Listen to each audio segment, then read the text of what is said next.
Assalamualaikum warahmatullahi wabarakatuh.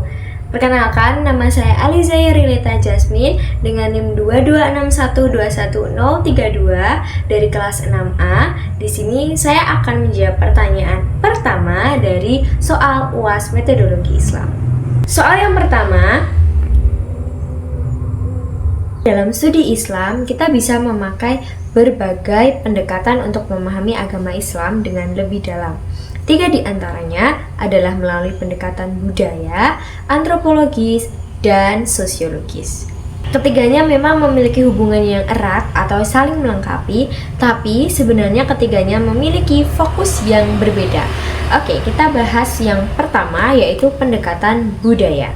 Pendekatan ini melihat Islam sebagai bagian dari budaya atau peradaban yang berkembang di suatu masyarakat. Dari pendekatan ini, fokusnya adalah pada produk-produk kebudayaan yang muncul dari interaksi antara ajaran Islam dan nilai lokal, tradisi, dan adat istiadat. Jadi, pendekatan ini tentang bagaimana Islam yang diekspresikan dalam bentuk-bentuk budaya. Contoh dari implementasi pendekatan ini adalah tentang bagaimana Islam mempengaruhi arsitektur masjid yang ada di Jawa yang memiliki atap yang tumpang dan kental dengan nuansa Hindu dan Buddha. Contohnya adalah Masjid Agung Demak. Yang kedua adalah pendekatan antropologis. Pendekatan ini melihat Islam dari sudut pandang atau perspektif manusia sebagai individu dan kelompok dalam konteks lokal.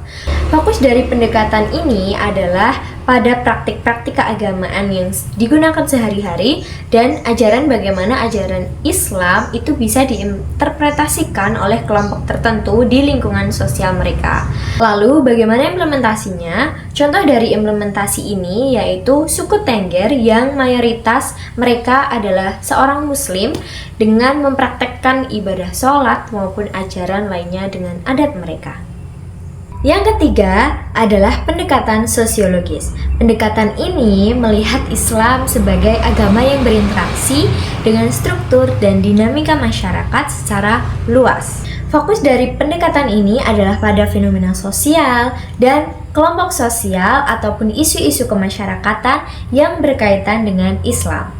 Contoh implementasinya adalah bagaimana organisasi keagamaan besar seperti Muhammadiyah atau Nahdlatul Ulama atau NU mempengaruhi kebijakan publik, pendidikan, atau isu-isu yang ada di Indonesia.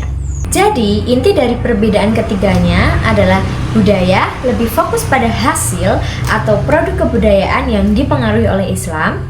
Antropologis lebih fokus pada manusia dan komunitasnya dalam mempraktekkan dan memaknai Islam secara lokal untuk keseharian dan ritual mereka.